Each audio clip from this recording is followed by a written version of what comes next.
Okay, FM 101.7.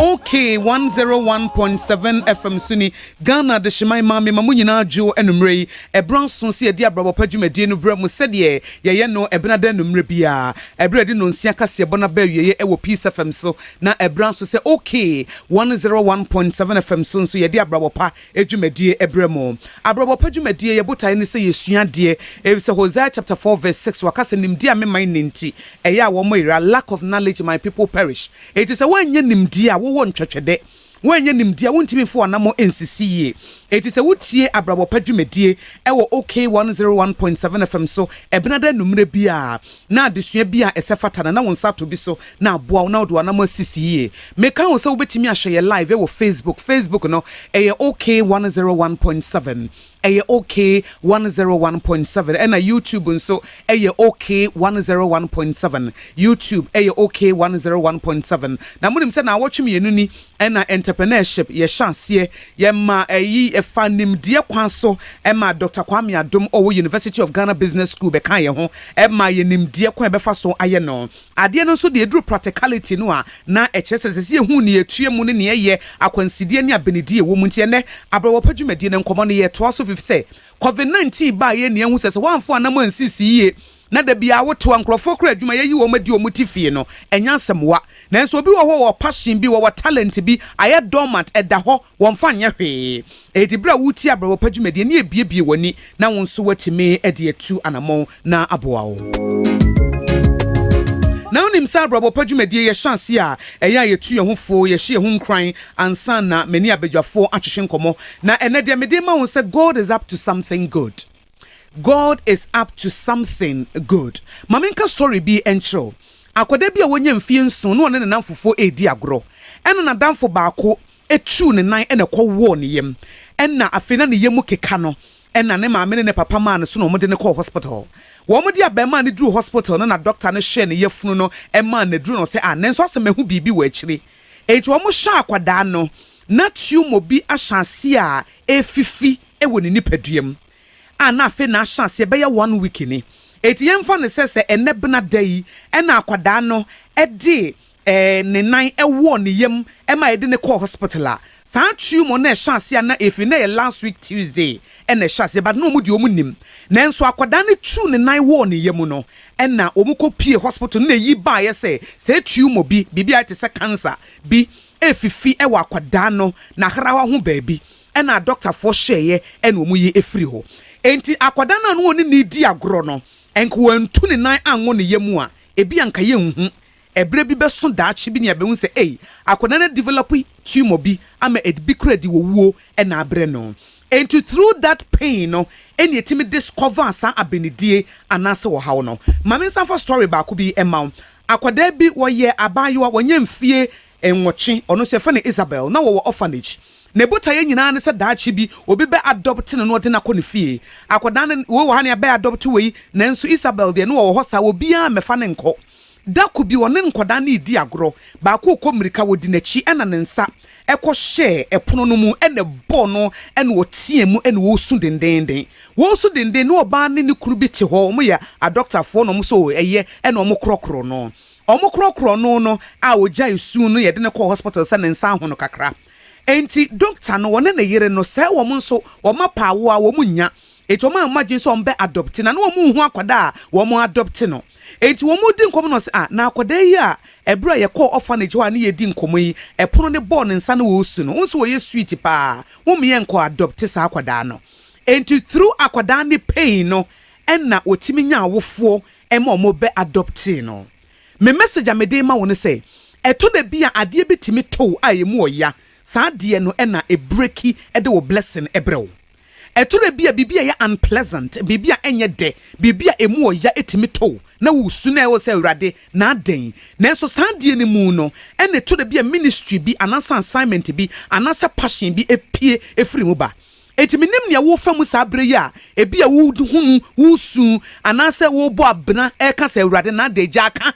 awurade na da ni gya aka kora busa ho se awurade adie ne wo mu a eye bibi papa bi a wo pesa wo de ma me enti complain bebrebe ni akasa bebrebe fi se ohaw bi ato wo no sometimes se bibi ankrahyewa bibi papa bi ntimi mfiri Nazareth emma enti se pain bi oha wo fa mu sabre ya eya na enye de enya akono nanso na bibi bi ebefiri mu aba onyame betimi de ehirawo ebra Joseph wonya ni swade hunu se daachi bi ne nuamu nyina bekoto no na wonim se ye de ne beto piti mu na Joseph nim se ye de ne beto prison na Joseph nim se be cha tro de ato no so na wonim se nipa no wo neduafe no mo firi hɔ a wo mo nkae no nanso enimu na namani hunu na bi ne die mu no ene okoye akoa e wo Egypt ekodru mre bi no ne da ye so no ba mu e ma ne be ye prime minister e wo Egypt e ma ne nuanom no wo mo san ebebu kotodwe e wo nenim ebi anka wan top pit ni mu a ebi a wan koto prison ni mu a enka sanko nimdie no emma edorofo die na wo famu ebi mpo adwuma ye wodi ebi a wo babie firim ebi a wo kunu bi afirim ebi a bibi ekuta wo wusika bi ahye eye wo sa eno ano no wo won kwan de na wo wade saa pain na ekuta wo no ede na wo de beye onyame betimi afa saa pain no na wo de wo sisi baabi a ebeboa wo if sometimes no ade bi atwe ye na emu odin no etere bi kra you don't even know who you are wonnim ne ewo mu ebra wo go through pain no ena ne ma pa wo mu nyina etimi pie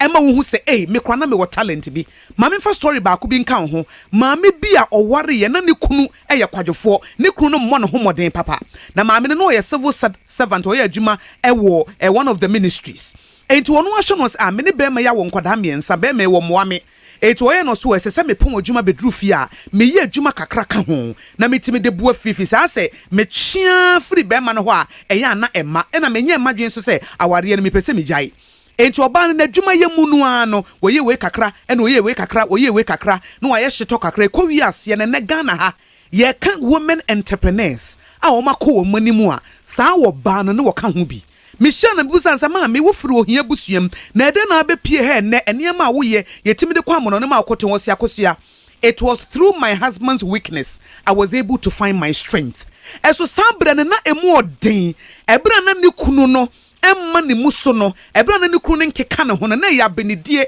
eye pen bi a wakwakotom nanso amana anka na nse obisa ne ho se ede na metimi ayede aboa mema ama omanya asetena papa eti wo pa adwuma ne bi ye ka ho ankakra ene ye ka ema wo mugina wo naso wo sikasemu a wo yi sa wo ba ne firi mu wo Ghana ha enye yie eti odofo de na ato wo a wo bobra ede na wo fam a wo de wonsa aguti me say God is up to something bibi wo ho a wonyame eye God is still working. God is still in the crisis. Enti ade bi a wo fa mu nyina busa ho se adesua be ne wo mu menye beta mema oyawdie bi emma wo mu ena awurade medi wachia ena oma bibi bone atome ade bone na ato wo no bibi papa bi be firi mu aba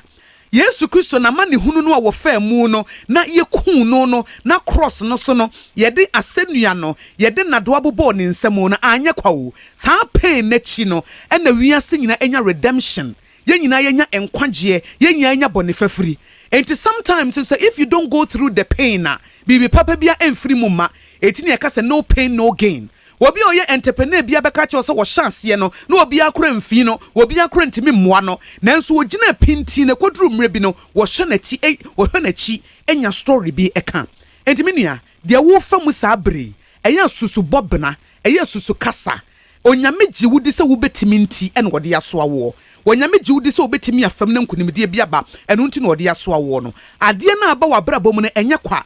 God will never waste any experience. Ade na ato na eya no se ye wo babi na ewuo wo kunu bi na ewuo wo yiri bi na ewuo wo sikasam na ato ape wo nipa bi na asisi wo bema bi na eba be ware wo no ka che wo sa afa de wo nware obie mu no ebi a bema papa bi wo akire ho a eba wo ba papa bi wo akire ho a eba ade papa bi nam kwan so a eba enti ene de wo famu bia no count to pay ni say blessing bi e wo akire if say onyame wo crasho anase bibi e pia wo a na God is up to something we ene afutu amede ma wo e wo abrabo pa edwumedie so na enche meni abadwafo e be twetwe nkomo na yato so.